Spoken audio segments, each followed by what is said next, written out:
Wala kang choice. May pagpipilian ka. Pero bakit hindi mo ginawa? Bakit mas pinili mong sundin ang tawag ng isang pagiging halimaw? Ang pagiging aswang! Oo, may itinatago tayong lihim. Pero hindi sapat yun upang magsawalang kibo na lamang tayo. Hindi ako papayag na aapak-apakan lamang ng kahit na sino ang pamilya ko! Natatakot akong malaman ng anak natin ang matagal na nating lihim sa kanya. Baka hindi niya matanggap. At ako ang unang masasaktan bilang kanyang ina. Mahal na mahal ko siya. At kapakanan niya lang ang iniisip ko. At ang kanyang kinabukasan. Walang ibang dapat na manalo kundi ako. Dahil ako lang ang nag-iisang reyna ng Siopawan dito sa Barrio Vargas. Walang pwedeng kumalaban sa akin. At sino mang babangga sa business ko ay titiyakin kong babagsak. Gaano ba kakilala ang iyong mga magulang? Paano kung ang mga magulang na sa buong buhay mo na itinuring mong tagapagtanggol ng iyong buhay? Subalit, isang lihim ang magpapabago ng inyong pananaw para sa kanya. Bilang isang anak, gaano ka katatag na harapin ang matinding revelasyon na iyong matutuklasan sa kanila? Magandang araw po sa inyo. Ako pong muli si Dark Shadow, ang inyong tagapagsalaysay sa araw na ito. Isa na namang naiibang kwento ang ating bibigyan ng buhay. Kwentong padala ng isa sa ating mga masugid na taga-subaybay. Subalit ang mga pangalan, lugar at pangyayari ay sadya naming binago upang mapangalagaan ang mga tauhang sangkot. Narito na ang ating dula.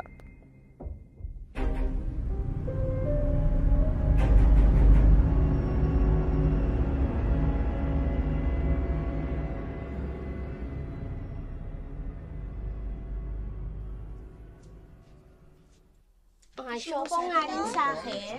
Ito sa akin ha, 3. Masarap po yung siopaw. Sino nagluto nito? Ano Sino? sa kanya? Bakit Ano siya nangyayari? Bakit siya sumisigaw? Nasaan ang manager ninyo? Nasaan? Kailangan ko makausap ang may-ari. Anong nangyayari doon?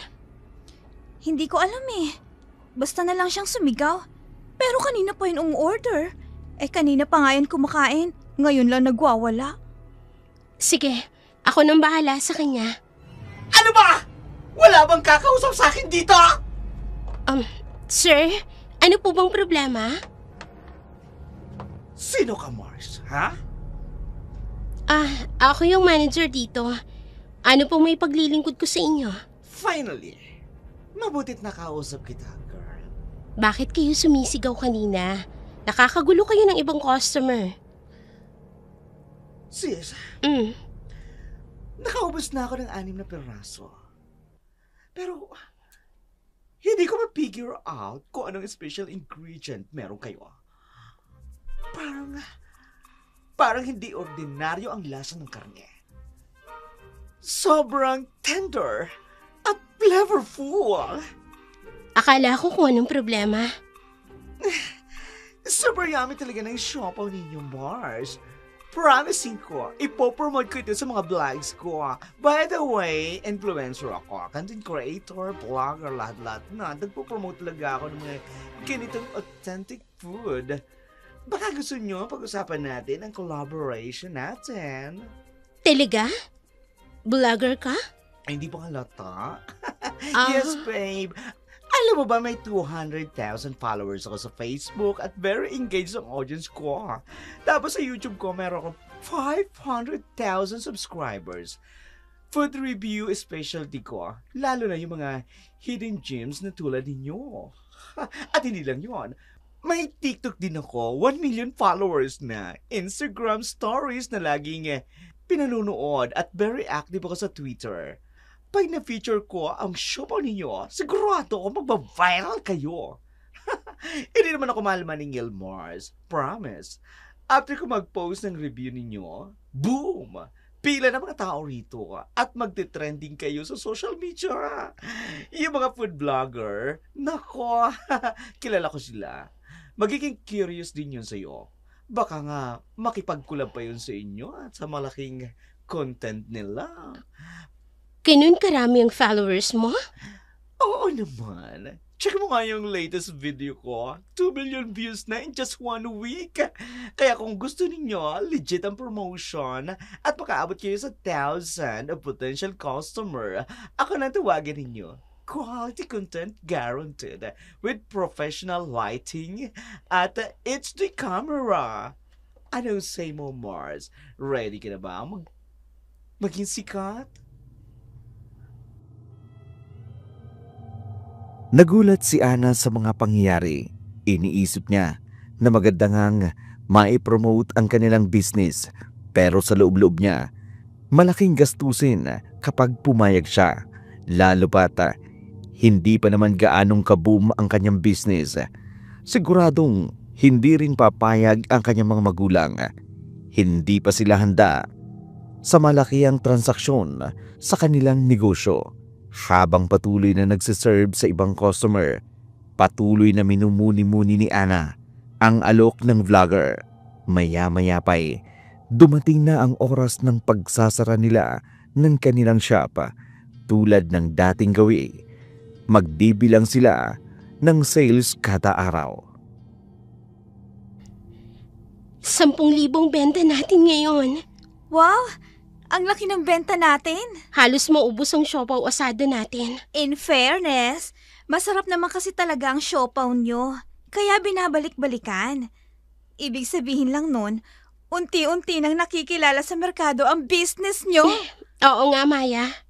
At syempre, magaling ka rin naman mag-manage. Simula nung ikaw na ang nag-manage nito, unti-unti nang umaangat ang siopaw business nyo. At hindi lang yan ang good news ngayon. Alam mo bang, naubos lahat ng siopaw natin ngayon? Kaya siguradong malaki ang production natin bukas. Salamat sa Diyos. Hindi lang yan. Paano kapag na-vlog na ang siopaw business nyo? Mas lalong magbo-boom. Sulit lahat ng pagod ng kitchen staff at tayong mga tindera at bawi puhunan, lampas pa. Tingin mo? Oo. Uso na mga ganyan ngayon. Kapag na-videohan ng mga food vlogger, talagang dinudumog. Pag-iisipan ko muna. Itatanong ko rin kina nanay at tatay. Ikaw ang bahala. Mas mabuti nga kung kausapin mo muna sila bago ka umuo dun sa vlogger. Siya nga pala, Maya. Maraming salamat sa lahat ng tulong mo, ha? Sus, ikaw talaga, Annalisa. Huwag ka nang magpasalamat sa akin. Bayad naman ako, no? Ang laking tulong kaya ng pagtatrabaho ko dito sa siopawan nyo dahil nakakadagdag ito sa pangangailangan ko sa pag-aaral ko. Hanggat may maitutulong kami sa iyo, Maya, huwag kang mag-aatubiling magsabi. Tutulungan ka namin. Salamat talaga, Ana. Napakaswerte ko talaga at naging kaibigan kita. Sus, nagdrama ka pa. O siya nga pala, iuwi mo na yung ulam natin, ha, yung kaninang tanghalian. Initi mo na lang pag uwi mo sa inyo. Sayang din yon. Sige ba? Hindi ko talaga hihindian yan. O paano? Kailangan ko nang umuwi, Ana. May pupuntahan pa kasi ako eh. Kita na lang tayo bukas, ha? Sige, ingat sa pag-uwi. Silang mag-ingat sa akin. Baliw, pero seryoso. Mag-iingat ka, ha? Madilim pa naman sa eskinita papasok doon sa looban. Huwag kang mag-alala. Takot lang sa akin ng mga tambay dun sa kanto. Pagsisipain ko mga tokmol na yun eh. Ang yabang nito. Sige na, umuwi ka na. Baka mamaya abutin ka pa talaga ng dilim sa daan. Kanina ka pa nagpapaalam, hindi ka naman umaalis. Paano ako aalis? Panay ang salita mo. Ewan ko sa'yo. Sige na, umalis ka na, ha? Sige na, bye! Ay, mag-isa na naman ako. Ang mabuti pa, ilagay ko na sa vault yung coins para magamit panukli sa first trip bukas. Ay, magdidilim na rin. Kailangan ko nang umuwi ng bahay. Baka nag-aalala na si nanay at tatay. Ang sakit ng likod at ng binti ko kakatayo maghapon. Pero salamat sa Diyos. Nakaraos na din. May magandang benta sa maghapong ito. The best ka talaga. Matapos masiguradong naisara na ni Annalisa ang tindahan nila, nag-abang na siya ng masasakyan pauwi sa kanilang bahay. Bago pa man siya tuluyang makaalis, ay nagawi ang kanyang paningin sa katapat nilang tindahan, ang Aling Linda Siopaw Store. Matalim ang titig dito sa kanya. Medyo may edad na si Linda. Bahagya na lamang napabuntong hininga si Annalisa. Hindi na bago iyon sa kanya, lalo na't inis na talaga ito sa kanila dahil masigit na dinudumog ang kanilang tindahan at marami silang mga parokyano kumpara sa tindahan nito. Samantala, pagka-uwi ni Annalisa sa kanilang bahay, dinig niya ang tila pagmamadali ng kanyang mga magulang.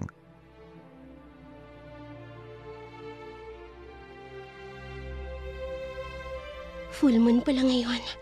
Nakalimutan ko. Kaya pala kahit mag-alas 8 na ng gabi, maliwanag pa rin ang paligid. Ready ka na ba, Rudy? Malaking target natin ngayong gabi.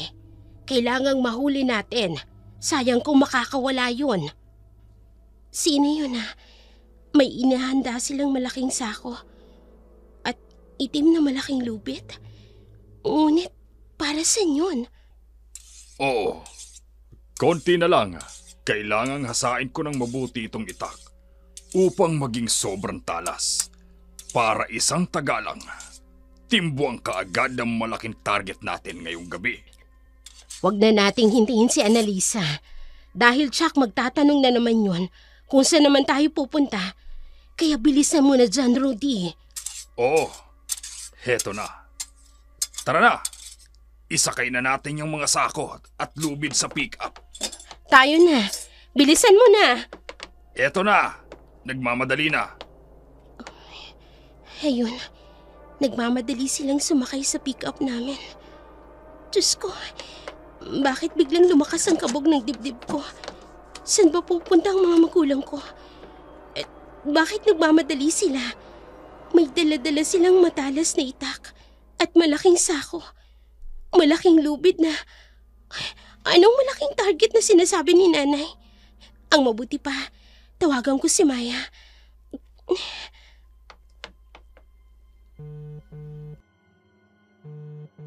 Hello? Ana? Bakit ka napatawag? May problema ba sa tindahan? Walang problema sa tindahan. Kaya lang kasi... Kadarating ko lang kasi dito sa bahay. Tapos Maya, nakita ko si Inay at si Itay. Nagmamadaling umalis. May daladalang malaking sako, lubid at matalas na itak. Ano? Para saan? Yun nga ang hindi ko alam. Kung saan ba nila gagamitin. Maya, nag-aalala ko. Baka kung may ginagawang krimen ng mga magulang ko. Baka kung...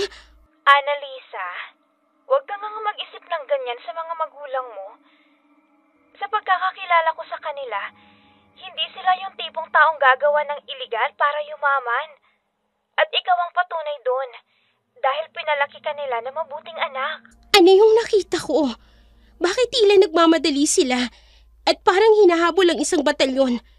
Na para bang may pinaghahandaan talaga sila. Ay, ano ka ba naman? Alam mo, ang mabuti mong gawin magdasal ka na lang. Na sana, makabalik ng ligtas sa mga magulang mo. Kung saan man talaga sila nagpunta. At huwag kang mag-isip ng mga negative, okay? Magtiwala ka sa mga magulang mo. Hindi sila gagawa ng masama na ikapapahamak nila. Sana nga, Maya. Kinakabahan talaga ako Alam mo yun, parang may kakaiba talaga sa mga kilos nila. Nasa isip mo lang yan. At saka, sabi ko nga diba, na sa pagkakakilala ko sa mga magulang mo, hindi sila abusadong mga tao na gagawa ng masama. Ewan ko ba kung bakit ako nag-iisip ng hindi naman dapat. Consistent na rin kasi ang ginagawa nilang ito Kahit noong maliit pa ako. Ang mabuti mong gawin, edi kausapin mo sila. Itanong mo kung ano ba talaga ang ginagawa nila tuwing umaalis sila ng gabi, ganun. Sige, mabuti pa nga. Yan ang gagawin ko.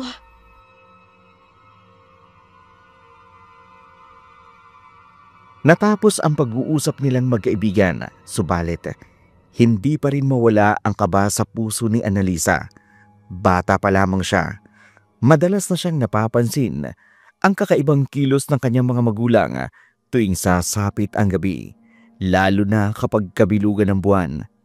Pero bata pa siya noon, wala pa siyang kakayahang magtanong o magkwestiyon sa mga ginagawa ng kanyang mga magulang, lalo na sa mga kakaibang galaw ng mga ito. Samantala, pagsapit ng 3:00 ng madaling araw, nakarinig si Annalisa ng pagparada ng sasakyan sa labas ng kanilang bakuran. Kaya naman, kaagad niya itong sinilip upang makita kung sino ang dumarating. Nang mapagtanto niya ang kanyang mga magulang, agad siyang lumabas ng kanyang silid.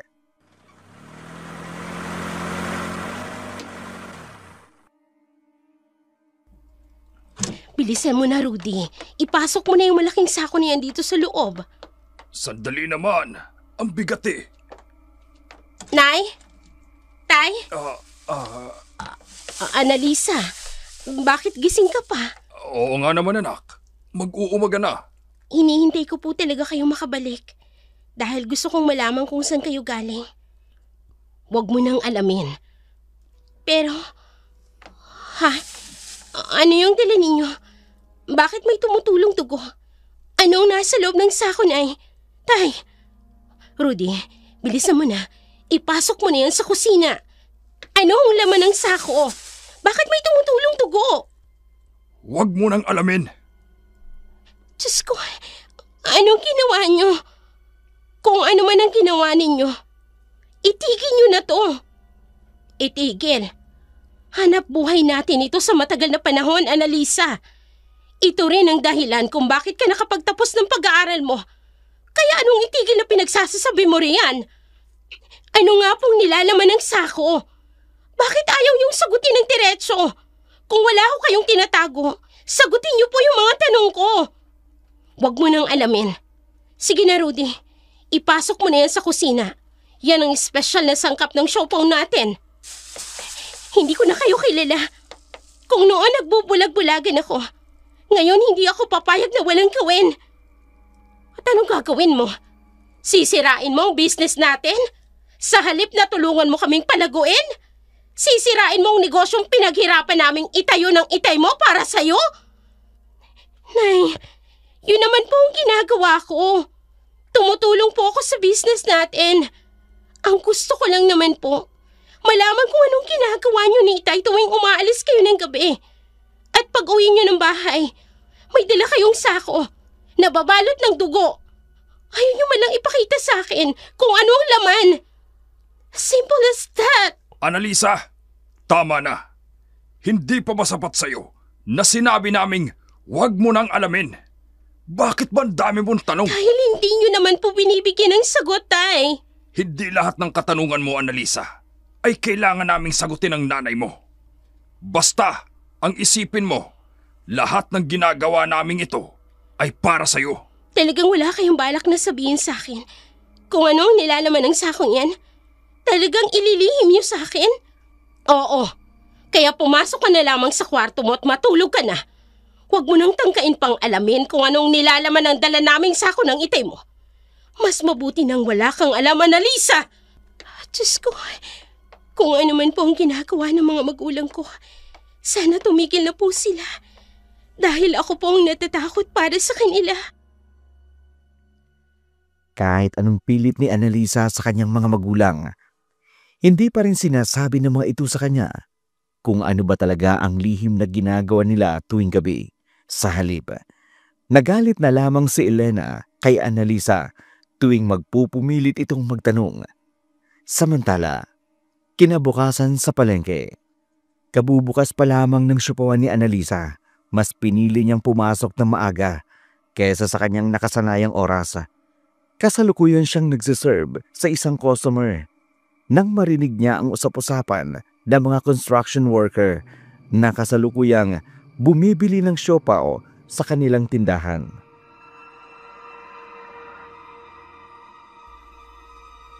Totoo ang sinasabi ko. Nawawala si Bambini. Papanong mawawala?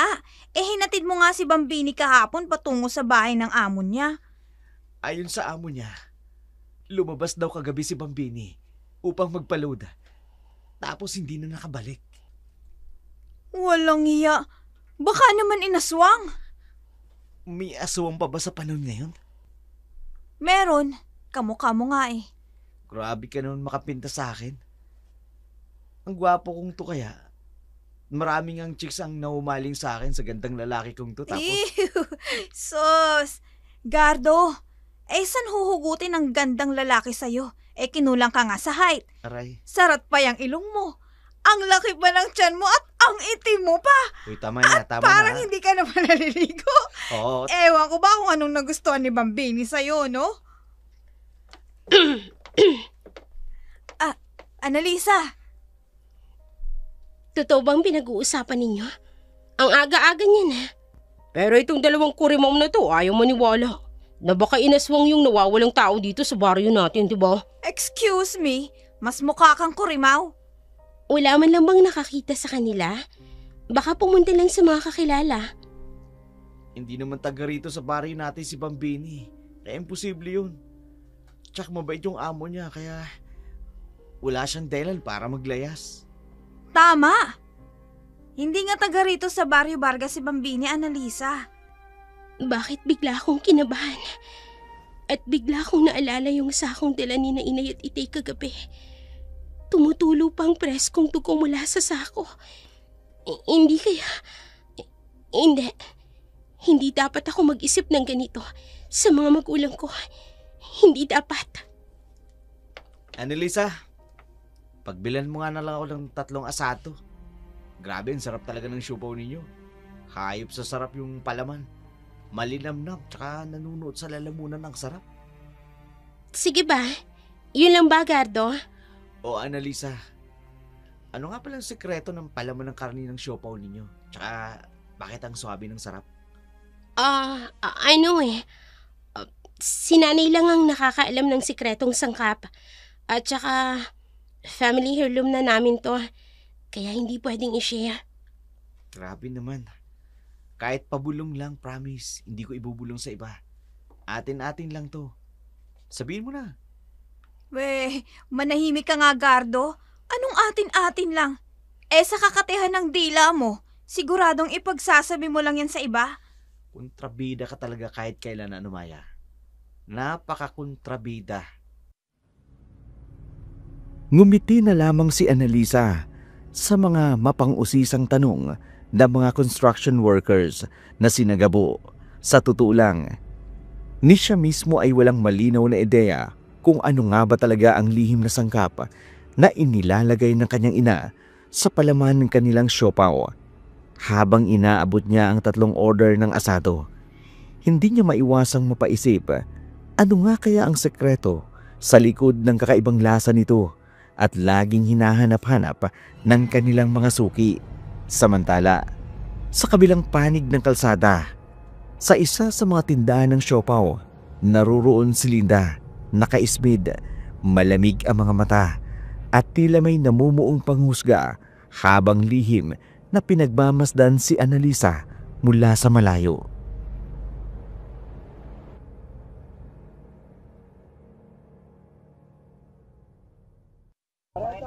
Hoy, mga suki! Bili na kayo ng siopaw ko. Ay, meaty, juicy, at tsak na yummy. Mainit-init pa to, bagong steam. Kagat pa lang, ulam na agad. Kali ka na, gawa ito sa espesyal na palaman ng sikreto ng pamilya.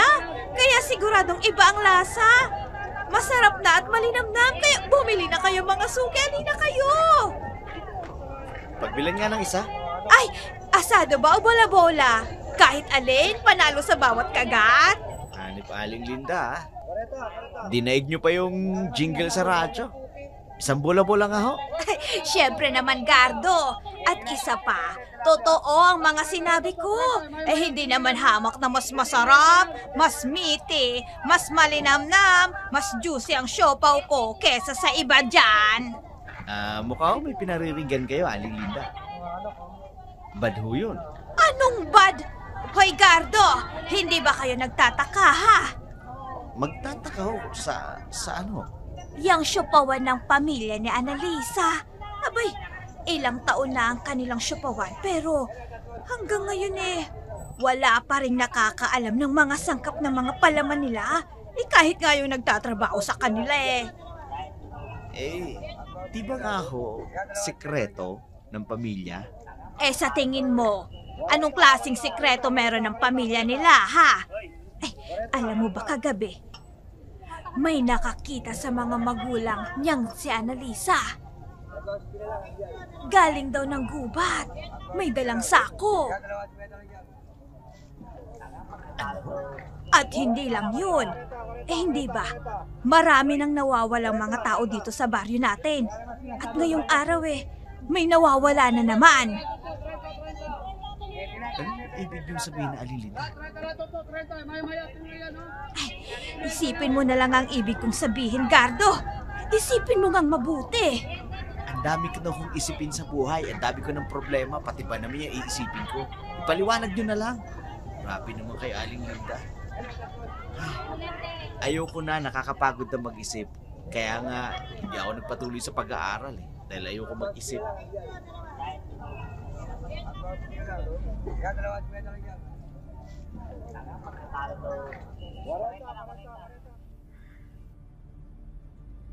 Naguluhan ang customer ni Linda na si Gardo habang abala sa pagkain ng siopaw na inorder niya. Napatingin ito sa kumpul ng mga tao sa tapat sa mismong siopawan ni Annalisa. Samantala, si Linda naman may kakaibang ngiti sa kanyang mga labi habang tahimik na pinagmamasdan ang naturang tindahan. Ang karibal niyang matagal niya nang sinusubaybayan sa larangan ng negosyo.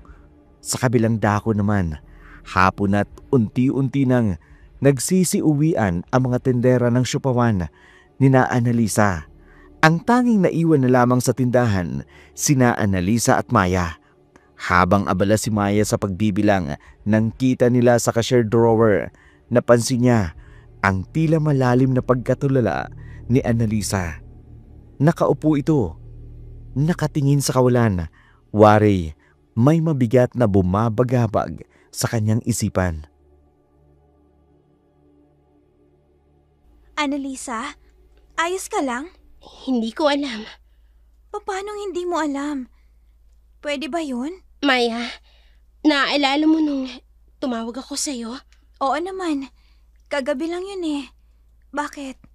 Ano ba ang tungkol doon?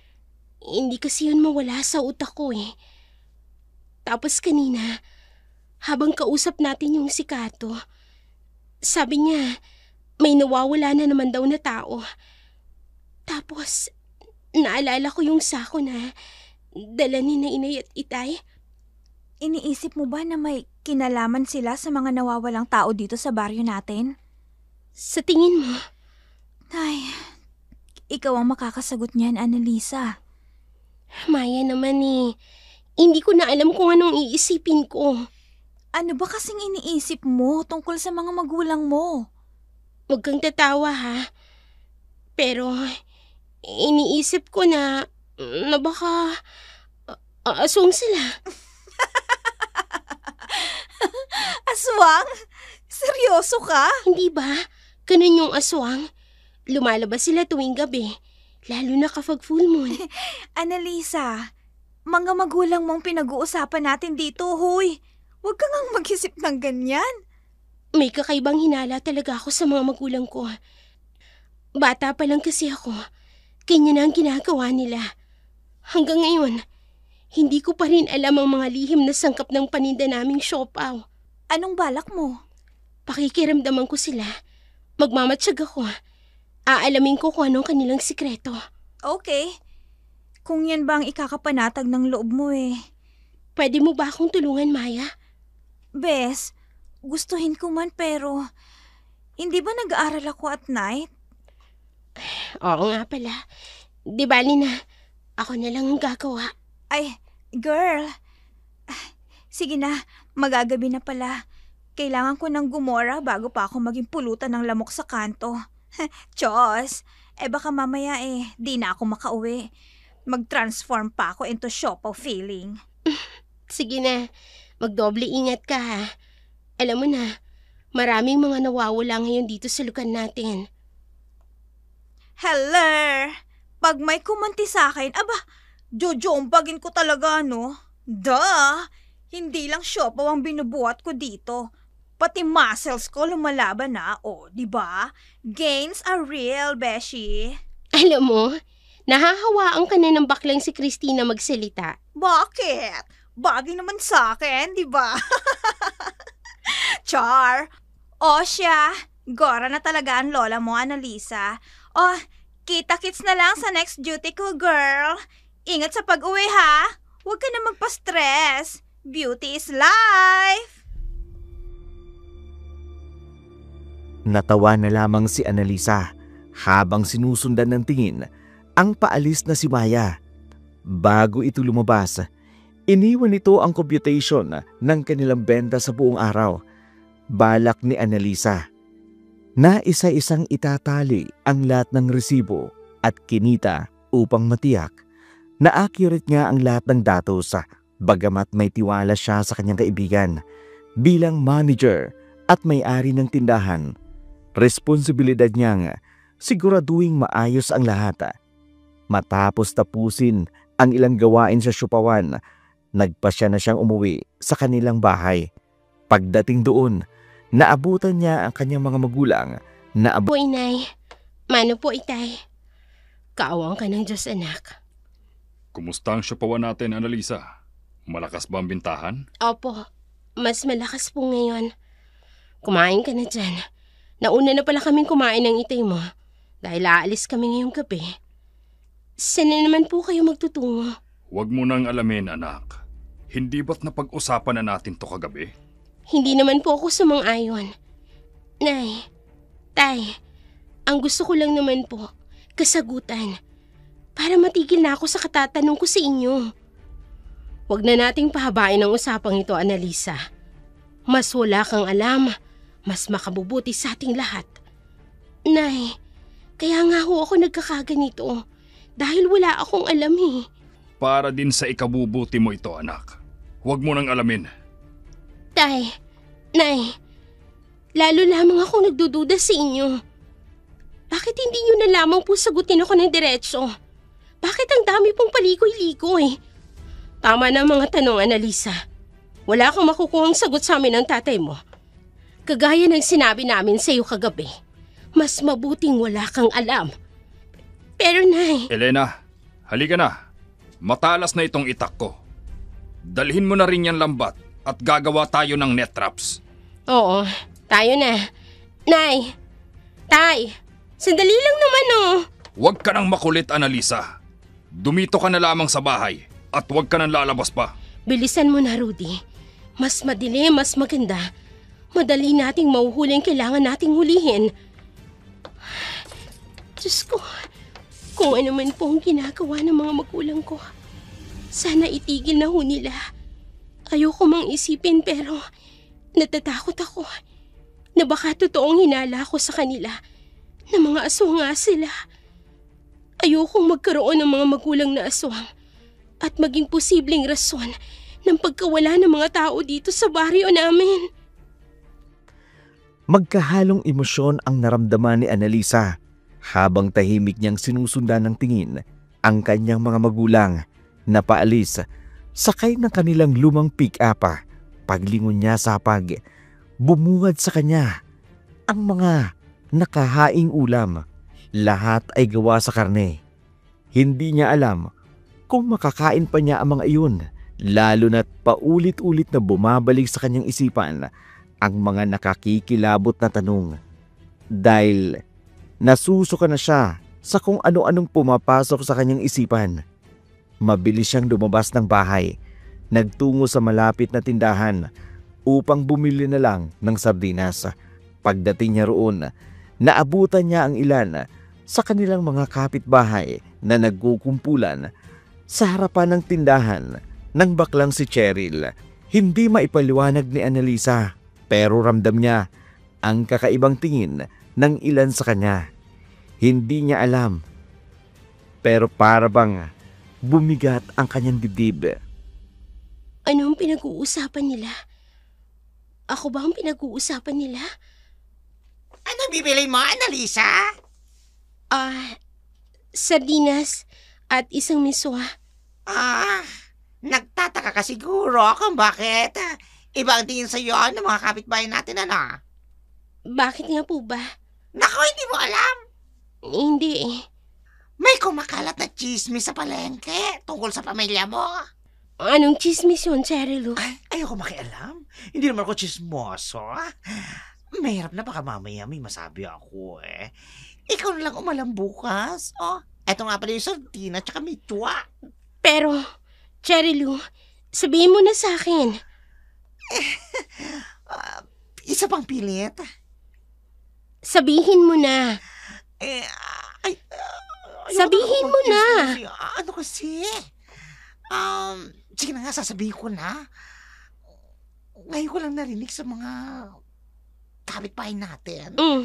Sinabi ng mga tao na baka raw may kinalaman kayo sa pagkawala ng mga tao rito sa baryo natin. Ano? Hoy, wala kaming kinalaman At bakit naman nila nasabi yun? Kung ano man ang dahilan ko bakit nasabi nila yun, hindi ko na alam. Basta may nagpapakalat ng chismis na baka raw aswang may kagagawa ng pagkawala ng mga tao rito sa atin. Ang labo naman yan. Hindi naman kami aswang. Kaya bakit kami pinagchismismisan nila? Kasi may nagsasabi raw na may inahalo daw kayo sa tinda ninyong siopaw kaya kakaibang lasa. Ano? Sinong nagpakalat ng chismis na yan? Sabihin mo. Sabihin mo sa akin. Ay, hindi ko alam kung sinong totoo nagpakalat ng chismis. Basta nakarating na lang sa akin at sasagap ko yung chika-chika. Kung sino man ang nagpapakalat ng chismis na yan, humanda siya sa akin. Irereklamo ko siya sa barangay. Ang tanong, sino? Sinong irereklamo mo sa barangay? Pagka-uwi ni Annalisa, nahulog siya sa malalim na pag-iisip. Sa mga oras na yun, hindi niya alam kung alin ang uunahin tungkol ba sa kahina-hinalang kilos ng kanyang mga magulang o ang mga chismis na unti-unting kumakalat tungkol sa kanilang pamilya. Sa dami ng gumugulo sa kanyang isipan, hindi niya nagawang makatulog. Nagpaikot-ikot siya sa kanyang kama, pilit na pinakakalma ang sarili hanggang sumapit ang 3:00 ng madaling araw. Noon niya narinig ang pagparada ng kanilang lumang pick-up sa bakuran nila. Ngunit hindi katulad ng dati. Hindi na siya bumaba upang salubungin ang kanyang mga magulang. Sa halip, dahan-dahan siyang sumilip mula sa maliit na siwang ng kanyang bintana. Mula roon, nakita niyang may hinihila ang kanyang ama na 2 sako. Halatang nahihirapan ito. Agad naman itong tinulungan ng kanyang ina. Kapwa nagmamadali ang 2, paling-halingan na tila ba iniiwasang may makakita sa kanila. Napasinghap si Annalisa, napatakip sa kanyang bibig nang mapansin ang dating puting sako ngayon ay namumula na. Balot ng preskong dugo, nanlamig ang kanyang katawan, nanginginig siyang napaupo sa sahig, halos hindi makapaniwala sa kanyang nasaksihan.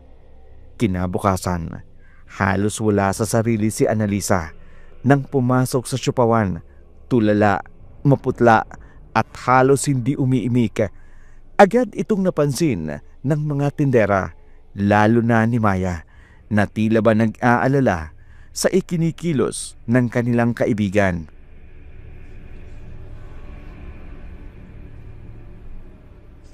Annalisa! Hoy! Ha? Ayos ka lang ba? Kanina ka pa walang imik at tulala. May dinaramdam ka ba? Wala naman. Pero Maya... Tungkol na naman ba yan sa mga magulang mo? Oo. Umuwi na naman sila ng madaling araw. At katulad nung nauna, may dala na naman silang sako. At may laman na hindi ko alam kung ano. Nababalot ng dugo yung sako, Maya. Annalisa, tinanong mo ba sila ulit kung anong laman ng sako? Hindi. Dahil alam kong hindi naman nila sasabihin sa akin kung ano. Maya, natatakot ako. Paano kung tama ang hinala ko? Kung tama ang hinala mo, anong gagawin mo? Hindi ko alam. Pero siguro, gagawa ako ng paraan upang magamot sila. Paano kung walang gamot? Maya, walang imposible sa Diyos. Gagawa ako ng paraan, kahit na ano. Basta matulungan ko lang ang mga magulang ko. Kung sakaling totoo ngang hinala ko. May nawawala na namang kabaryo natin. Parami na sila ng parami. Ay totoo nga ang chismis. May aswang nga rito sa baryo natin, mga kasama. Meron ngang nagsabi na baka raw yung kinakatay ang mga nawawalang tao. Tapos, alam nyo ba? Heto pa. Itong tindahan daw na ito, may nakapagsabi sa akin, baka ang may-ari daw nito ang salarin. Nakakadiri! Ay, dako mabuti pa umalis na tayo rito. Kwento mo na yan. Ay, Anong nangyayari? Bakit nagsisialisa ng mga tao? At ano na naman ang mga pinagsasabi ni Aling Linda? hindi ko rin alam. Ay, alam mo naman ang matandang yan. Wala nang ginawa kundi ang magparinig dito sa atin. Sandali ha. Susubukan kong magtawag ng customers. Sige. Ano ba namang nangyayari? Bakit biglang nagsisialisa ng mga pumipilang bibili kanina? Mga ate, kuya! Tikman niyo ang siopaw naming super sarap! Walang halong chemical to, promise! Halina kayo! Tikman niyo na ang siopaw namin! Walang halong arte, puro sarap lang! Ayaw na namin! Baka mamaya, hindi karning baboy at manok ang lahok niyan! Hindi kami mga aswang! Hoy, mother naman! Ano namang aswang? Wala akong ganun! Bili na po kayo ng siopaw, promise po. Di kalidad po yung siopaw na tinda namin. Ayaw nga namin! Baka mamaya, maging aswang rin kami katulad ng may-ari! Anong sabi mo? Excuse me lang kuya ha, pero hindi kami aswang. Magdahan-dahan ka sa binibitawan mong salita. Pwede kitang kasuhan. Totoo naman ang sinasabi ko. Kalat na dito ang chismis tungkol sa sikretong sangkap ng siopaw na luto ng nanay mo. Tumigil ka sabi. Gusto mo ba kasuhan kita ng slander? Ang slander? Anong slander? Oral defamation o paninirang puri. Yan mismong ginagawa nyo ngayon. Nagkakalat kayo ng chismis na wala namang ebidensya. Umalis na nga tayo rito mga kasama. Tara! Simula ngayon, hindi na tayo bibili rito. Doon na lang tayo sa Linda's Siopaw Store. Tara na! Tara na! Let's na lang go! tayo. Hindi na tayo babalik. Over our dead body! Yeah! Annalisa, huwag ka nang umiyak. Huwag kang mag-alala. Huhupa din ang chismis na yan. Ang mahalaga, hindi naman totoo ang mga sinasabi nila. Hindi nga ba, Maya? Kahit ako nagdududa na sa mga magulang ko, ang ibang tao pa kaya? Kailangang malaman ko talaga kung anong tinatago ng mga magulang ko. Huwag kang mag-alala, Annalisa. Malalampasan din natin to. Hayaan mo na yung mga chismosang yan. Inggit lang sila dahil malakas ang negosyo nyo. Hanggat hindi napapatunayan na wala kaming itinatago, hindi sila titigil na sirain ang negosyo namin, Maya. May nagpapakalat po kasi ng mapanirang puri na chismis tungkol ho sa amin, Aling Linda. Ay, talaga? Abay, sino? Baka naman kasi hindi chismis. Baka naman kasi totoo talaga. Hindi kaya? Huwag kang mag-alala, Aling Linda. Sa oras na malaman ko kung sinong walang hiyang nagpapakalat ng maling chismis tungkol sa pamilya ko, ikaw mismo ang una kong pagsasabihan. Aasahan ko yan, Annalisa, ha? Alam mo namang ayokong mahuli sa mga juicy na chismis. Pero alam mo, may konting payo lang ako sa'yo, ha? Huwag nyo kasing hahaluan ng kakaibang sangkap ang paninda nyo para hindi kayo masira sa masa. Anong ibig niyo sabihin? Ha? Wala naman. Bakit? May laman bang sinabi ko? Tama na nga po, Aling Linda. Alam naman po namin na kayo ang pinaka natutuwa sa mga nangyayari ngayon dahil nagbe-benefit sa business nyo. Aba syempre, Maya. Hindi na ako magpapaka-ipokrita dito. Business is business. Wala ka talagang puso, ano? Pareho lang tayong negosyante dito. Pero ikaw, Aling Linda, mas gusto mong bumagsak ang ibang taong namumuhay ng marangal? Marangal nga ba? Anong ibig mong sabihin? Katulad nga ng sinabi ko, Annalisa. Business is business. Ay, paano ba yan? Mukhang nangangamoy bankrupt na kayo. Ay, ngayon pa lang naawa na ako sa inyo. Walang hiya ka! Annalisa, huwag mo nang patulan. Mas lalong lalaki ang problema kapag pinatulan mong matandang yan. Sumusobra na siya eh. Tama na. Halika na. Ihahatid na lang kita sa inyo. Siguraduhin mo lang, Aling Linda, na hindi ikaw ang may pasimuno ng lahat ng ito. Dahil kahit matanda ka, papatulan kita! Talaga pinatunayan ang kabastusan ng pag-uugali. Hindi marunong gumalang sa mas nakakatanda. Bakit? Kagalang-galang po ba kayo? Diyan sa inaasal nyo. Dapat bang igalang ka, Aling Linda?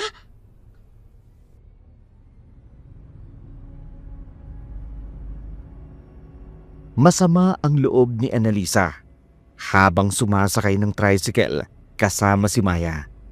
Habang umaandar ang sasakyan, natatanaw pa rin niya mula sa salamin ang mapanuyang ngiti ni Aling Linda. Isang ngiting tila may malalim na hindi magandang kahulugan.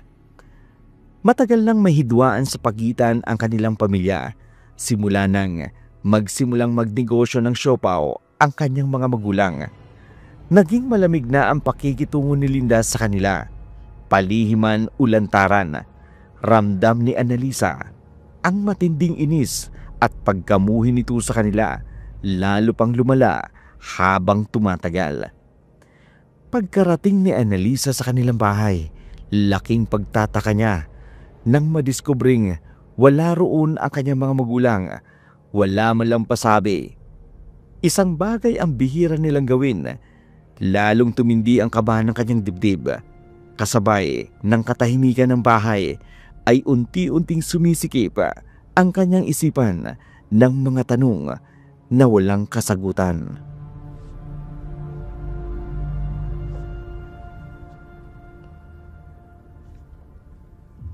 Alam mo ba kung saan sila maaaring nagpunta? Hindi eh. Dati naman, nagtitext sila kung may pupuntahan sila. Subukan mo kayang tawagan sa cellphone. Out of coverage na. Naku, saan kaya sila nagpunta, no? Kinakabahan ako, Maya. Paano kung tama ang hinala ko na? Naaswang sila. Pero, hindi naman kabilugan ng buwan ngayon. Nung isang araw pang kabilugan ng buwan. Hindi naman siguro dumidepende. Sa kabilugan ng buwan ng pambibiktima ng mga aswang, diba? Yan ang hindi ko alam. Ay, girl, magdidilim na. Kailangan ko nang umuwi. Mahirap na kung abutin ako ng gabi sa daan. Alam mo na, delikado dito sa lugar natin. Sige, pasensya ka na kanina. Pati ikaw nadamay pa sa suliranin ko. Wala yun. Parte din naman ako ng siopawan yun, no? Tsaka, dapat lang na ipagtanggol natin ang reputasyon ng tindahan. Laban dyan kay Aling Linda. Tumatandang paurong eh. Maraming salamat, Maya. Napakabuti mong kaibigan. Alam mo, sa'yo ko lang sinasabi lahat ng problema at alalahanin ko sa pamilya ko. Huwag kang mag-alala. Maasahan mo ko anumang oras. Ngumiti si Annalisa ng matamis sa kanyang kaibigan. Sa isip niya, napakapalad talaga niya dahil naririyan pa rin parati si Maya.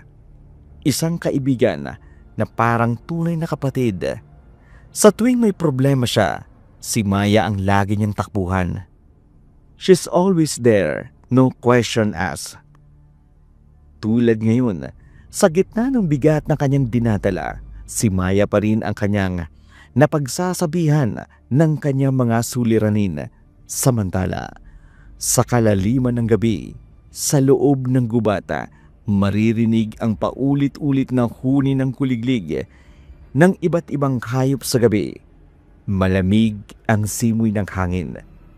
Sa likod ng mga naglalakihang punong kahoy, nakasilong si Elena at Rudy. Tahimik silang nagmamasid, nagtatago, alerto sa bawat kaluskos. Rudy, nakukonsensya na ako sa ginagawa natin sa ating anak. Ay. Rudy, bilisan mo na dyan. Baka magising pa si Annalisa. Oo na. Eto na. Binibilisan na. Ayun, pumasok na sila sa kusina. Ngayon, dahan-dahan akong lalapit sa sakong dala nila. Kailangan, huwag akong makalika ng ingay upang huwag nilang malaman na gising pa ako. Eto na ang sako. Oh, Diyos ko, tumutulo pang preskong dugo. Natatakot akong buksan. Baka mamaya kung anong makita ko sa loob. Pero kailangan kong malaman kung anong nasa loob nito. Bubuksan ko ito ng dahan-dahan.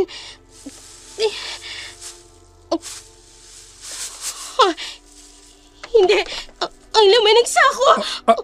Annalisa? Anak? Hindi! Rudy, ano ba nangyari dito? Annalisa? Bakit may ganyan sa loob ng sako? Ito ang rason kung bakit ayaw naming sabihin sa'yo, anak. Alam naming magiging ganito ang reaksyon mo. Patawarin mo sana kami, anak. Ang tagal namin itong inilihim sa'yo.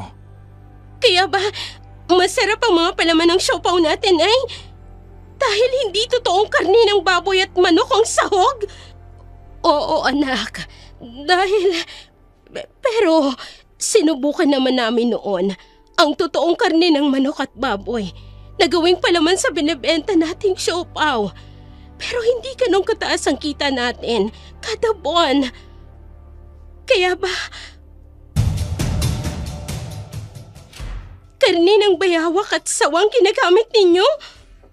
Anak, mas malasa ang karne ng sawa kesa sa manok at ganun din ang bayawak.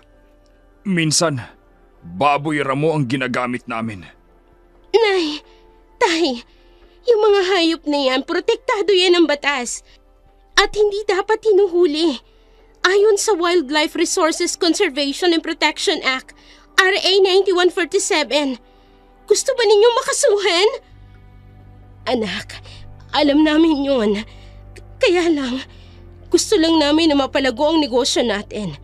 At ito ang pinakamabisang paraan. Dahil simula nang gumamit kami ng itay mo, ng mga wild game meat, naging mas mabenta ang mga siopaw natin. Ang pangangaso ng mga endangered o protected na hayop, may kaakibat na parusa. Maraming sa mga hayop na yan, nasa peligro na ng pagkaubos at bahagi ng ating bayan. At ipinapayo sa atin ang responsableng pangangalaga ng kalikasan at pagsunod sa batas ukol sa wildlife. Pero anong ginagawa nyo? Inuubos nyo sila dahil sa pansarili ninyong interes. Desperado na kami ng iyong ina na umasenso. Kaya kahit itong illegal, pinasok na namin, anak. Kahit na po, mali pa rin itong ginagawa nyo. Sana po matigil na ito. At ito na rin po sana ang huling beses na gagawin nyo mga iligal na gawain ito. Anong gagawin mo ngayong nalaman mo na? Isusuplong mo ba kami, anak? Sisirain mo ba yung negosyong pinaghirapan namin ng tatay mo para sa iyo? Hindi ko alam, inay. Sa totoo lang, hindi ko alam kung anong dapat kong gawin. Kung anong dapat kong sabihin.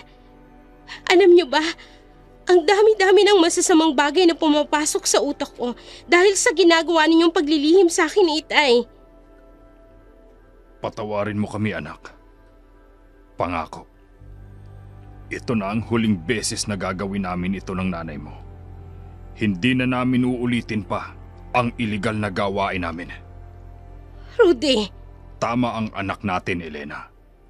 Dapat tayo ang nagiging magandang halimbawa sa kanya. Hindi yung tayo pa mismo ang gumagawa ng pangit na imahe para sa anak natin.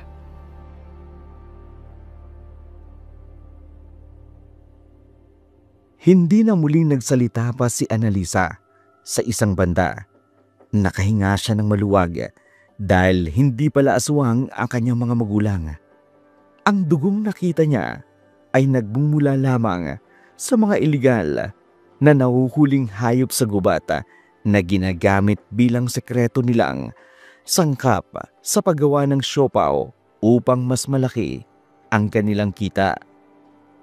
Ngunit nakararamdam pa rin ng pagkadismaya si Annalisa. Hindi man sila mga halimaw, sangkot pa rin sila sa isang iligal at delikadong gawain.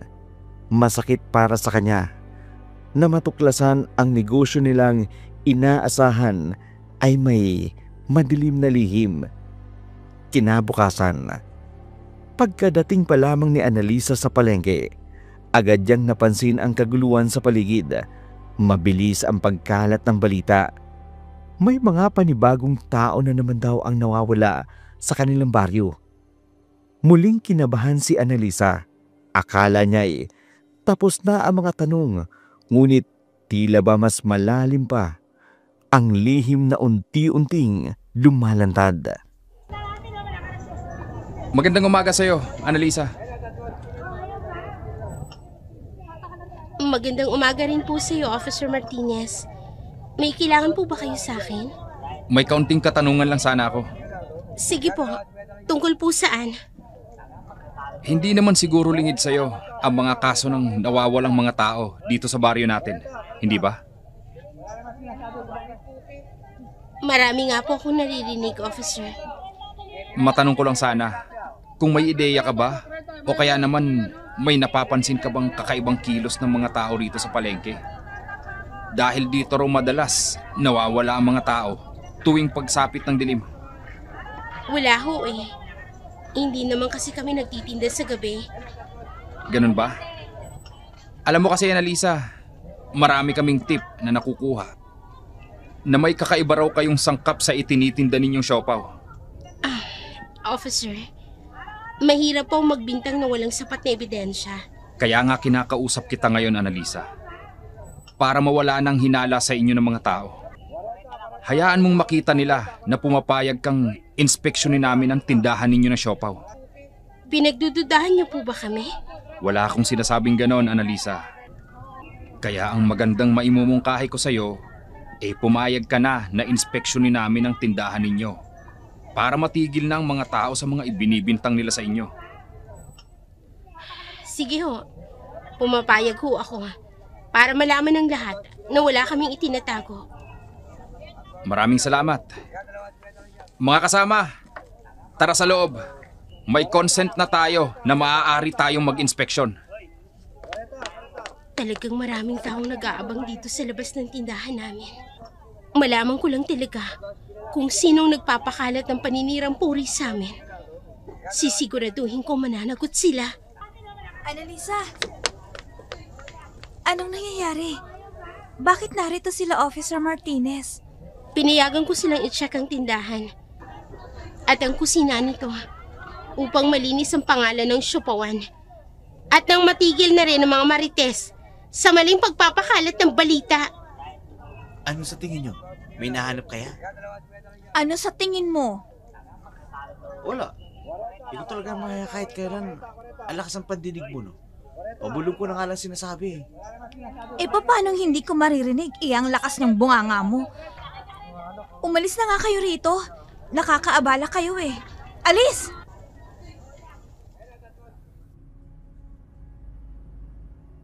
Ilang sandali ring naghintay sina Annalisa habang isinasagawa ang inspeksyon ni na Officer Martinez kasama ang sanitary inspector ng kanilang bayan.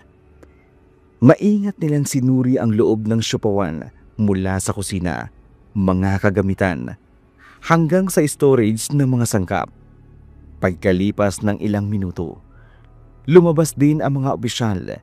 Ipinahayag ni Officer Martinez na wala silang natuklasan na anumang kahina-hinalang labag sa batas. Maging ang sanitary inspector, walang paglabag na nakita ukol sa kalinisan or health standard. Maluwag ang naging paghinga ni Annalisa sa kanilang naging pahayag. Kahit paano, nabawasan ang bigata na kanina niya pa nararamdaman sa kanyang dibdib. Samantala, sa kabila ng kalsada, agad na nagtungo ang ilang kilalang tsismosa sa tindahan ni Linda. Gaya ng nakasanayan, dala-dala nila ang pinakabagong balita, ang nangyaring inspeksyon sa Siopawan at ang resulta nito sa isang iglap. Naging bagong paksa ng tsismisan ang negosyo ni Annalisa, habang ang iba naman palihim na nagtatanong kung totoo nga bang may itinatago pa itong mas malalim na lihim na mas lalo namang ginatungan pa ni Linda.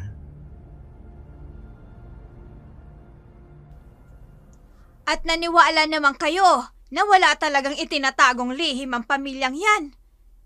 Pero ayon po sa sabi ni Officer Martinez at ng sanitary inspector. Sus! Malay nyo naman, baka mamaya binayaran pala nila. Wala nang imposible ngayon. Basta pera ang gumalaw, lahat ng baho pwedeng ibaon. Tingnan yung nangyari kay Timon. Nawala na lang bigla. At yung isang kargador ng isda nawala rin. Sa bagay may punto kayo, Aling Linda, no? Baka nga binayaran nila si Officer Martinez at yung sanitary inspector.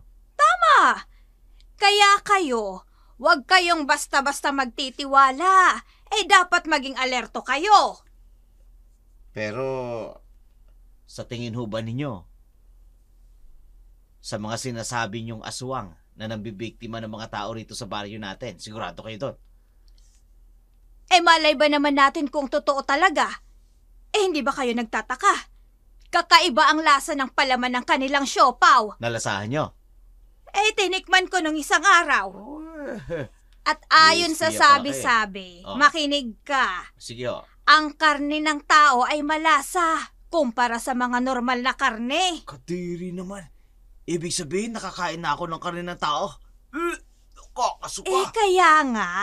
Kaya kayo, kahit sinabi na ni Officer Martinez at ng sanitary inspector na wala silang ginagawang anomalya, huwag kayong maniniwala kagad. Kaya kung ako sa inyo, huwag na kayong bibili sa Siopawan na yan. Dito na lang kayo bumili sa akin. Tama. Dito na lang tayo bumili kay Aling Linda. Huwag na sa mga aswang na yun. Tama! Dito na lang kayo bumili sa tindahan ko. Masarap na, de kalidad pa. Kasing sarap ko. Kasing sarap ng mga kilalang siopaw sa mga mall. Kahit nasa kabilang kalsada, tanaw ni Annalisa ang kumpul ng mga tao sa harapan ng Siopawan ni Linda. Napansin niya ang mga sulyap at paglingon ng ilan sa direksyon nila. Halatang sila ang sentro ng usapan.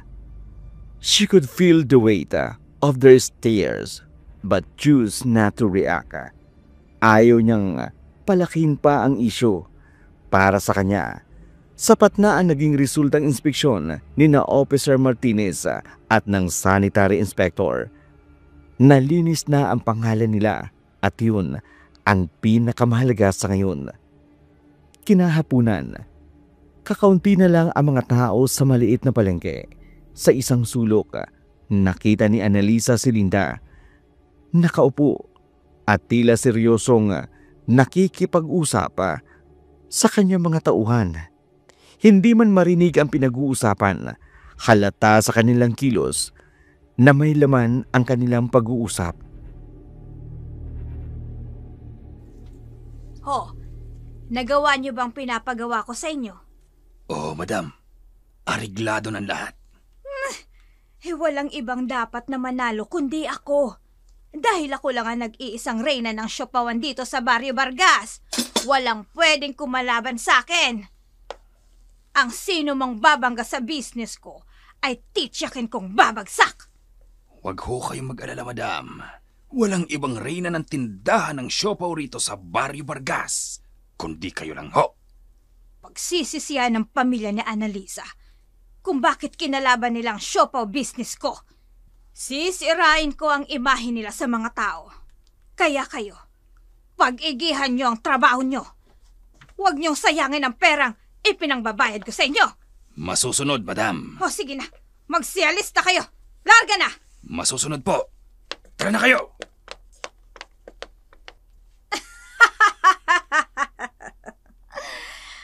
Ang sarap talagang maging mapera.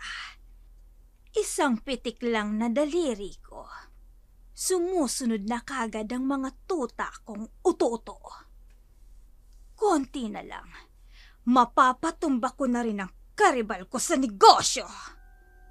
Because I am the last siopaw queen standing in Barrio Vargas.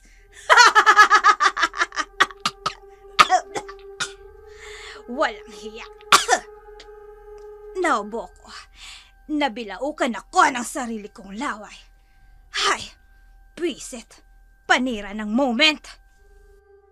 Habang abala si Linda sa pagdiriwang dahil karamihan sa mga taga-baryo, tila ba naniniwala sa kanyang mga maling paratang laban sa pamilya Santos. Kabawasan man ang katahimikan sa tahanan ni Annalisa. Sa kabila ng pagsisikap, ramdam ng kanilang pamilya ang epekto ng mga tsismis sa negosyo. Lumalalim na ang problema sa kita ng kanilang siopawan. Unti-unti na ring nararamdaman ang bigat ng mga bayarin mula sa kuryente, tubig, hanggang sa mga obligasyon para sa mga empleyado. Sa harap ng hapagkainan, tahimik, ngunit mabigat ang pag-uusap ng mga magulang ni Annalisa. Maraming kumakalat na tsismis tungkol sa pamilya natin, inay. Itay, anong tsismis yun? Oo nga, anak. Nung pumunta ako sa palengke, kita ko ang mabibigat na tingin sa akin ng mga tao. Chinitsismis ho nila na pamilya tayo ng aswang. Na kaya maraming nahuhumaling sa mga tinda nating siopaw ay dahil gumagamit tayo ng laman ng tao. O ba't kalabisan na yung chismis na yan? Mga illegal hunters kami, oo. Pero hindi tayo halimaw na katulad ng aswang. Sino ba ang nagpapakalat ng kabalbala na yan? At ako mismo ang puputol ng dila niya. Ayokong magbintang pero may pakiramdam akong si Linda. Walang hiya talaga. Ang mga tao talagang katulad niya ay dapat binibigyan ng leksyon. Hindi lang babala. Sumusobra na siya. Sa oras na maaktuhan kong siyang nagpapakalat ng maling balita tungkol sa pamilya natin, ako mismo ang tatahin ng uso niya. Rudy, huminahon ka. Baka atakihin ka ng high blood mo. Oo, may itinatago tayong lihim. Pero hindi sapat yun upang magsawalang kibo na lamang tayo. Hindi ako papayag na aapak-apakan lang ng kahit sino ang pamilya ko. Huwag na ho nating patulan si Aling Linda. Gusto niya lang po tayong masira sa mga tao. Ang dapat ho nating gawin ay mag-isip ng strategy para mabawi ang lugi natin. Huwag kang mag-alala, anak. Sasamahan na kita sa pagbabantay ng tindahan. Kailangan na rin nating mag-implement ng cost-cutting measures, lalo na't mababa ang kita natin ngayon. Kung hindi tayo magbabawas, ma-overhead expenses tayo. Habang maaga pa, mas malaki pang magiging problema natin sa mga susunod na buwan. Tsak na maraming malulungkot na tauhan natin, inay. Maiintindihan din nila tayo, anak. At kapag bumalik na sa dating siglang negosyo natin, kukunin ulit natin sila. Opo, inay. Pagsusumikapan po nating mabawing lahat ng lugi natin. Matapos ang pag-uusap nilang pamilya, umaasang muli nilang maiaahon ang kanilang negosyo. Nang gabing yun, nagpasya si Annalisa na puntahan ang matalik na kaibigang si Maya upang yayain itong uminom ng konti. Nais niyang magpalipas ng oras habang nag-iisip ng mas epektibong business strategy para sa kanilang siopawan. Sakay ng kanyang lumang bisikleta na matagal na rin niyang hindi nagagamit. Tahimik niyang tinahak ang makipot at madilim na daan patungo sa bahay ni Maya. Mabagal ang kanyang pagpedal. Pinakikinggan lamang ang mga tunog ng gabi habang binabagtas ang kalsadang halos wala ng ilaw. Isang kanto lamang ay naruroon na siya sa tapat ng bahay ni Maya. Nang sa gilid ng kanyang paningin, may natamaan niya ang isang pamilyar na figura. Si Maya, tila wala sa sarili na naglalakad mag-isa sa dilim.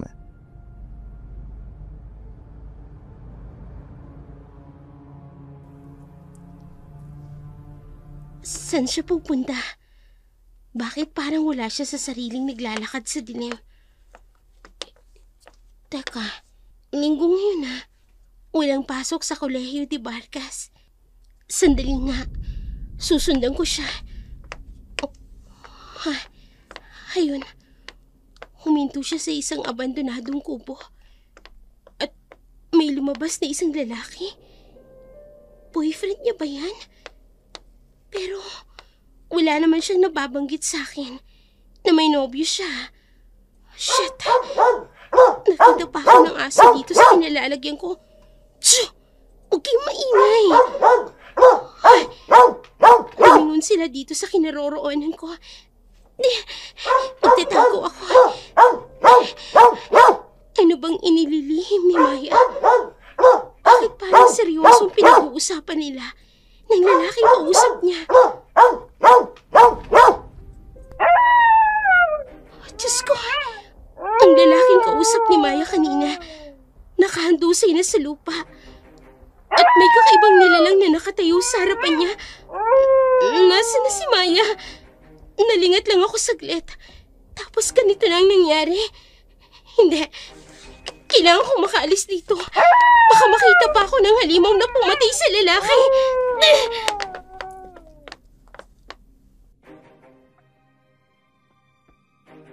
Mabilis na umalis si Annalisa, sakay ng kanyang lumang bisikleta. Kung kanina'y mabagal at kalmado ang kanyang pagpedal, ngayon halos wala na siyang preno sa pagpapatakbo nito. Habang tinatahak ang madilim na daan, rinig na rinig niya ang nakakikilabot na alulong ng mga aso sa paligid. Paulit-ulit ding bumabalik sa kanyang isipan ang imahe at ang dugong dumadanak sa lupa. Dugo na malinaw na nagbumula sa lalaking huling kausap ni Maya. Ang hindi niya maunawaan kung bakit bigla na lamang nawala si Maya na tila nilamon na ng dilim. Hindi maalis sa kanyang isipan ang posibilidad na baka pinatay na ito ng halimaw. Kinabukasan, tahimik at tulalang nakaupo si Annalisa sa isang sulok habang ang kanyang ina abala sa pagbubukas ng kanilang tindahan. Malalim na ang iniisip niya. Pilit na pinoproseso ang mga nakita kinagabihan. Bigla na lamang, isang malamig na kamay ang kumalabit sa kanyang tagiliran. Muntik na siyang mapasigaw sa gulat at agad siyang napalingon upang makita kung sino ang naruroon.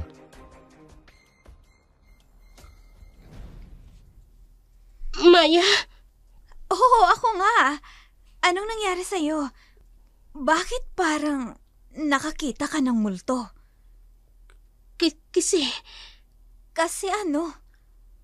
Lumabas ka ba kagabi? Ha? Hindi. Nasa bahay lang ako. Bakit mo natanong? Wala naman. Bakit siya nagsinungaling sa akin? Huy! Tulala ka na naman. Sigurado ka bang ayos ka lang talaga? Oo, ayos lang ako. Naku, nandito pala si Tita Elena. Magandang umaga sa iyo, Maya. Magandang umaga rin po, Tita. Sigurado ako, may inililihim sa akin si Maya. dahil hindi siya magsisinungaling kung wala, kailangang alamin ko kung ano ang inililihim niya sa akin. Hindi pa rin makapaniwala si Annalisa na nagawang maglihim sa kanya ni Maya. Matagal na silang magkaibigan, kaya't hindi niya inaasahan na maglilihim ito sa kanya. Lalong tumindi ang kanyang pagnanais na alamit ang dahilan sa likod ng pagsisinungaling nito. Kinahapunan, muling nagpaalam si Maya na kailangan niya nang umuwi. Halatang nagmamadali. Ni hindi na nito pinaunlakan ang alok ni Elena na magmeryenda muna. Bagay na ipinagtaka naman ni Annalisa. Sa katahimikan, makahulugang sinundan ito ng tingin ni Annalisa. Tila sinusubukang basahin ang hindi sinasabi ng kaibigan. Samantala, matapos silang tapusin ang closing shift ng Siopawan, nagpasya na sina Annalisa at ang kanyang ina na umuwi. Habang naghihintay sila kay Rudy na susundo sa kanila, isang bagay ang bumasag sa katahimikan ng paligid.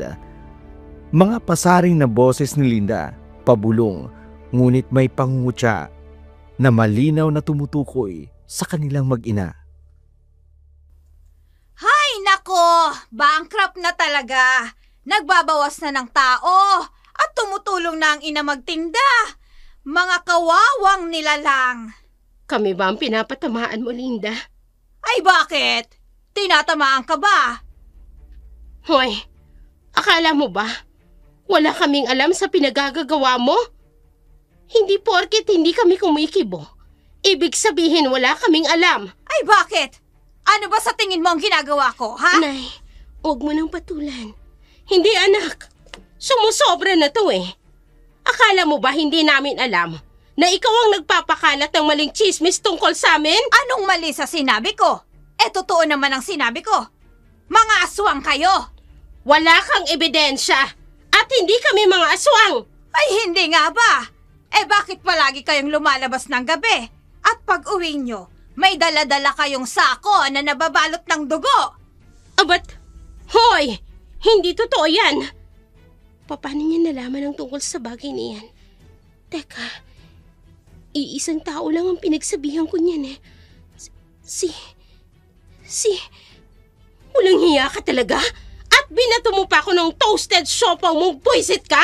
Akala mo ba ha? Hindi ako gaganti! Ari! Ano ba? Binato mo ako ng bato? Oo! Dahil hindi uso sa akin, yang kasabihan na kapag binato ka ng bato, batuhin mo ng tinapay. Kaya heto, buwisit kang tsismoso ka! Yan! Yan ang tama sa'yo! Tumigil ka na sabi! Nay, tama na ho. Nagkakasakitan na kayo. Talagang sasaktan ko yung marites na yan. At anong akala mo? Magpapatalo ko sa'yo, ha? Hinding-hindi! Paglulumpuin ko kayo mag-ina eh! Walang hiya ka talagang babae ka? Wala kang pinagkatandaan! Nay, tumigil na ho kayo. Tama na! Nahihirapang awatin ni Annalisa ang dalawang babaeng nag-aaway sa gitna ng palengke. Mabuti na lamang dumating si Rudy. Agad namang tumulong upang awatin ang gulo. Pagka-uwi sa kanilang bahay, nagkaroon ng mainitang pagtatalo sina Elena at Rudy hinggil sa nangyaring insidente sa palengke. Samantala, si Annalisa piniling manahimik sa halip nagpasa siyang puntahan ang tanging taong pinagkakatiwalaan niya ng lihim ng kanilang pamilya, ang matalik niyang kaibigan na si Maya. Pagkarating sa bahay ni Maya, maingat siyang kumatok sa pintuan. Naghintay ng ilang sandali, ngunit walang sumagot. Tahimik ang paligid. Ilang saglit pa'y may narinig siyang kalabog mula sa loob ng bahay. Isang tunog agad na nagpakaba sa kanya. Dala ng pag-aalala, pinihit niya ang doorknob. Laking gulat niya nang matuklasan niyang hindi ito nakalaka. Agad siyang pumasok sa loob at sabay na tinawag ang pangalan ng kaibigan. Maya? Nandiyan ka ba? Nanggagaling ang kalabog sa kwarto niya. Maya! Maya! Bubuksan ko ang pinto ng kwarto niya. Ayan. Oh! Diyos ko! Isang halimaw!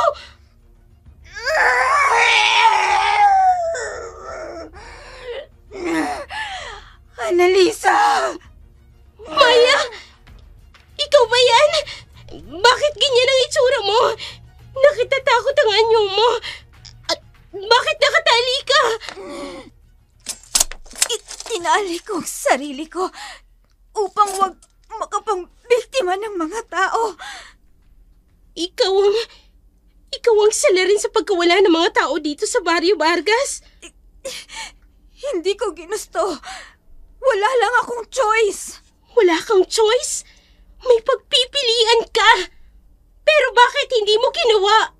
Bakit mas pinili mong sundin ang tawag ng isang pagiging halimaw? Yung pagiging aswang! Matagal ko nang gustong kumawala sa sumpang ito. Subalit, may mga taong ganid at nagsamantala sa kahinaan ko. Sino? Sabihin mo sa akin, Maya. Sino? Si Aling Linda. Siyang may kagagawa ng lahat. Ikaw ang nagsabi kay Aling Linda ng sekreto ng pamilya ko? Oo. Dahil nalaman ni Aling Linda ang sikreto ko. Isang gabi, habang naghahanap ako ng mabibiktimang hayop, nakita niya akong nagpalit ng anyo ng pagiging aswang. At doon, tinakot niya akong ibulgar ang sikreto ko. Pero binigyan niya ako ng kondisyon na hindi niya sasabihin ang sikreto ko kapalit ng impormasyong ibibigay ko sa kanya.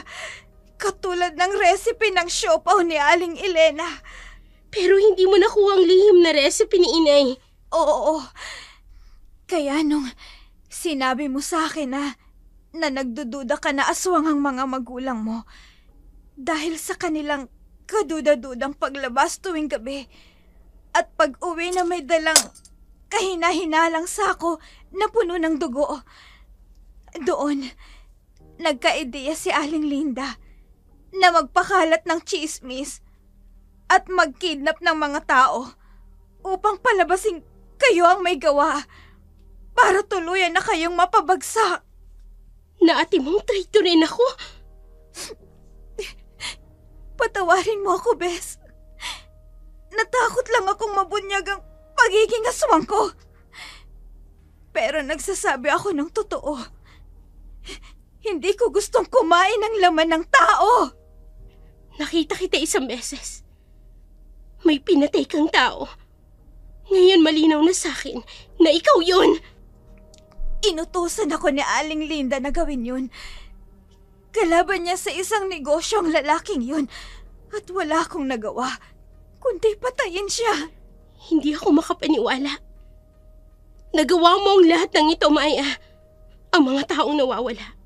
Nasaan sila? Pinatay mo ba silang lahat? Hindi.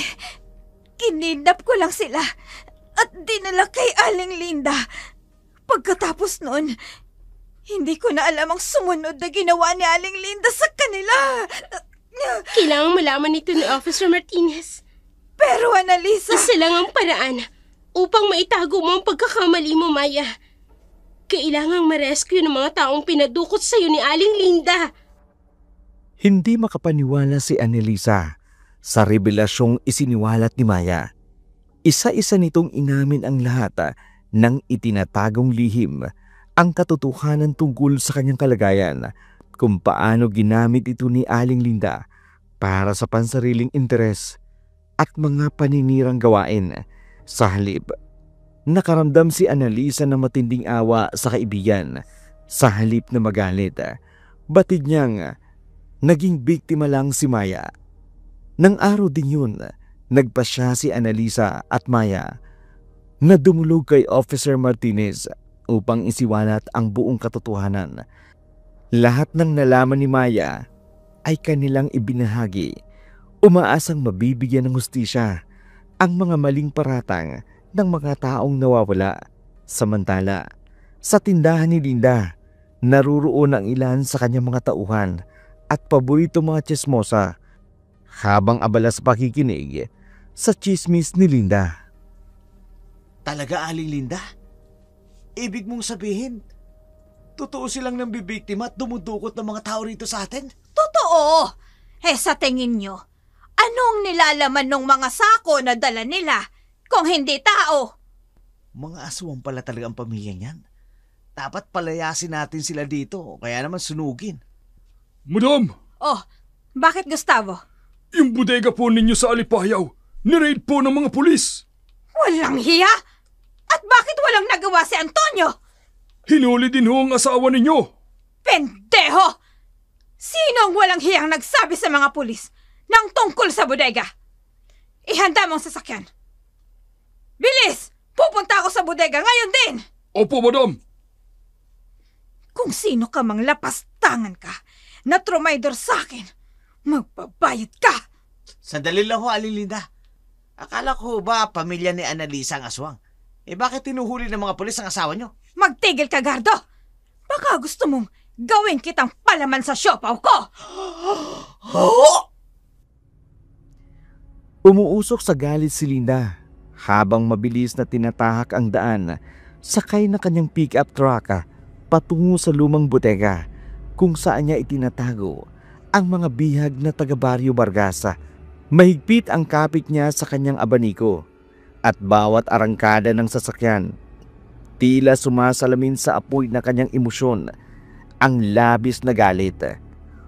Pagkarating sa lugar, agad siyang bumaba, ngunit laking gulat niya nang madatnan ang bodegang bukas na ang pinto. Tahimik, walang bakas ng kaguluhan, wala na ang mga pulis. Ang tanging natitirang bakas na lamang ay ang nakapalibot na kulay yelong caution sign. Wala na rin ang mga bihag. Ang tanging natira na lamang ay katahimikang bumabalot sa paligid. Ang dalawang taong hindi niya kailanman inaakalang darap na niya roon. Ikaw! Walang hiya ka! Trinaydor mo ko! Ginawa ko lang po kung anong tama, Aling Linda. Ha! At gusto mo yatang malaman ng buong baryo ang sekreto mo, Maya! Wala na akong pakialam. Kahit sabihin mo pa sa mga tao ang sekreto ko, Aling Linda, dahil wala nang maniniwala pa sa'yo. Hayop kong babae ka! Dapat pinatay na lang kita! Masayop ka, Aling Linda. Ganit ka. Pati kami gusto mong pabagsakin para lang sa pansarili mong interes. At nagsalita ang malinis! Hindi ba't may itinatago ring sikreto ang pamilya mo, Annalisa? Pero itinama na ng mga magulang ko ang pagkakamali nila. Hindi katulad mo. Dinamay at pinatay mo pang ibang taga-Barrio Vargas. Oo, dahil hindi ako papayag na maungusan ng kahit na sino. Ako lang ang dapat na namamayagpag bilang may-ari ng siopaw dito sa Barrio Vargas. Pwes, nagkakamali ka ng pinangga. Talaga, Annalisa? Alam mo ba ang maitim na sikreto ng kaibigan mong yan? Isa yang aswang. Trinaydor ka niya. Isa siya sa mga kasangkapan ko upang sirain ang pamilya mo at dumukot ng mga tao sa baryong ito. Alam ko na ang buong katotohanan, Aling Linda. At kahit nagkamali siya sa akin, pinapatawad ko na siya. Dahil hindi siya totoong masama na kagaya mo. Kung ganun, wala na kayong silbi sa akin. Ang dapat sa mga katulad nyo ay mamatay, katulad ng iba kong ipinapatay kay Maya. Anong gagawin mo? Sa bisa ng dilim at kapangyarihan ng lupa, tinatawag ko ang galit ng kalikasan. Lapnusin ang laman, kalkagin ang diwa, sa ngalan ng anino, ikaw ay masaktan! Hindi! Annalisa! Aling Linda! Anong ginagawa mo sa kaibigan ko? Unti-unti kong lalasunin ang katawan katawan ng kaibigan mo, Maya. Hanggang sa mamatay siya! Hindi ko hahayaang mangyari yan. Ginamitan mo siya ng itim na orasyon. Magbabayad kang matandang mangkukulam ka! Ang sakit! Ikaw ang kabayaran ng ginawang pagtatraidor sa akin ni Maya. Papatayin kita, Annalisa!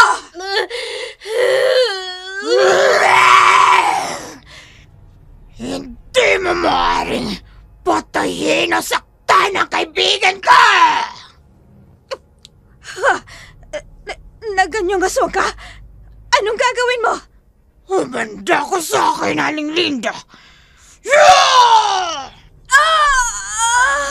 Papatayin kita! Bitiwan mo ako! Ang liig ko! Ang kuko mo!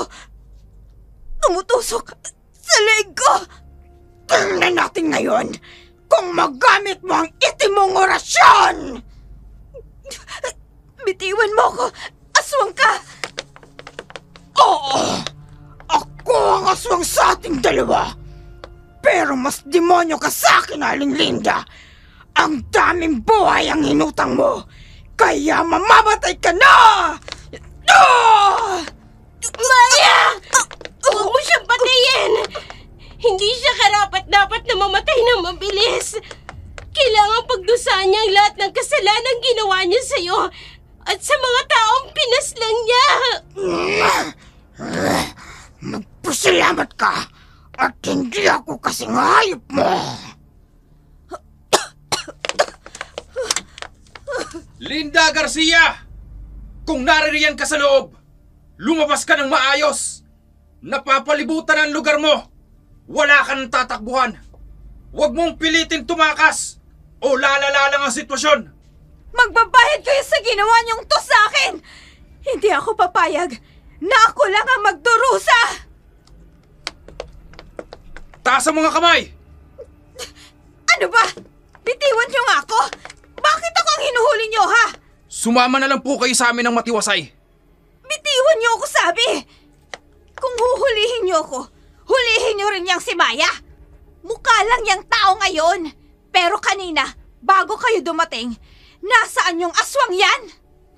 Mga kasama, isakay na sa mobil si Mrs. Garcia. At kayo po, Miss Annalisa at Miss Maya, sumama rin po kayo sa presinto upang makuhaan po kayo ng statement. Sige po, officer. Hulihin niyo sabing aswang na yan! Mukha lang yan maamong tupa, pero aswang yan! Yan ang aswang dito sa Barrio Vargas! Ano ba? Bitiwan niyo nga ako! Mabuti naman. Bitiwan niyo ako! At nahuli ng punot dulo ng lahat ng ito. Annalisa, maraming salamat. Sa kabila ng natuklasan mo tungkol sa pagkatao ko, mas pinili mo pa rin tulungan ako. Sa halip na ipagkanulo mo ako sa mga pulis. Dahil alam kong hindi ka tunay na masama. At huwag kang mag-alala. Hahanap tayo ng lunas upang mawala ang pagiging aswang mo. Sa araw ding yun, naaresto si Linda. Agad na napalaya ang mga bihag ng taga-Barrio Vargas. Sinubukan ni Lindang idawit si Maya sa kaso. Aniya, isa umanong aswang si Maya at ito raw ang kanyang inutusang kumidnap sa mga tao.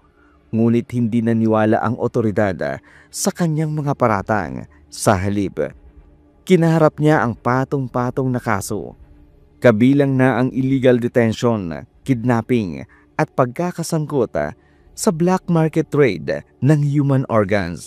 Samantala, sina Annalisa at Maya ay nagtungo sa isang templo sa Hilagang Lalawigan.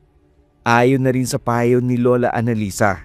Ayon dito, may mga taong naruroon na maaaring makatulong sa kakaibang kondisyon ni Maya, mga taong bihasa sa pag-unawa at paglunas sa mga nilalang na katulad niya, nabubuhay sa pagitan ng dalawang mundo.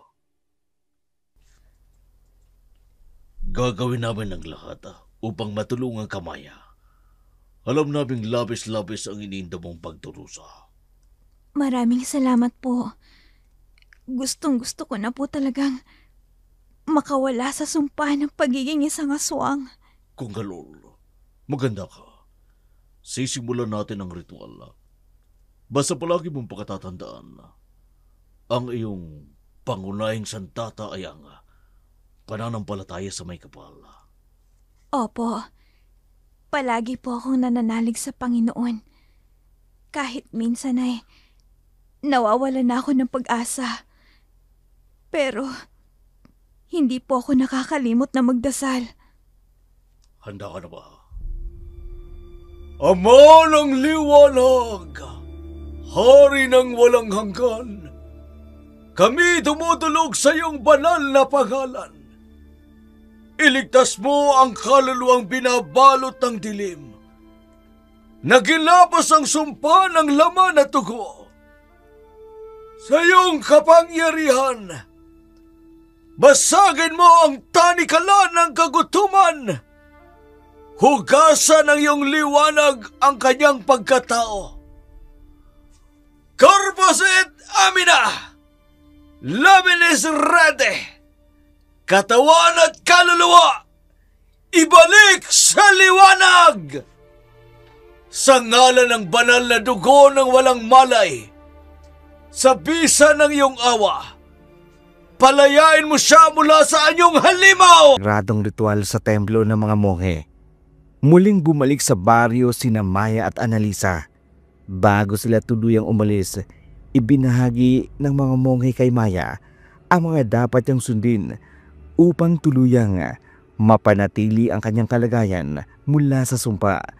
Labis ang tuwa ni Maya. Taos-puso ang kanyang pagpapasalamat, hindi lamang sa mga monghe, kundi lalo na kay Annalisa, na hindi bumitiw sa kanya sa kabila ng lahat. Lumipas ang mga araw. Masayang ibinalita ni Maya na hindi na siya dinadalo ng kanyang dating pagnanasa sa laman. Wala nang pag-atake. Wala nang pagbabalik sa kanyang anyong pagiging aswang. Lubos ang tuwa ni Annalisa para sa kanyang kaibigan. Sa wakas, nakalaya na si Maya mula sa sumpa ng pagiging aswang. Samantala, sa kabilang dako naman, muling binuksan ng pamilya Santos ang kanilang siopawan. Ang negosyong pansamantalang isinara dahil sa mga malisyosong paratang at paninirang puri ni Linda. Huwag kayong mag-alala, Nay. Masarap pa rin naman ang palaman ng siopaw natin. Kahit hindi kayo gumamit ni Itay ng mga wild game meat. Maraming salamat sa iyo, anak, ha? Dahil sa iyo, mas naunawaan namin ng Itay mo na kayang umasenso sa legal na paraan. Magtutulungan po tayo, Inay, upang muling ibangon ang siopawan natin. Hindi ko lang pinaunlakan. Pero ngayon, pauunlakan na natin siya upang muling humalimuyak ang ating family business. At tutulong din po ako. Magaling yata ako manghatak ng customer. Where is the manager?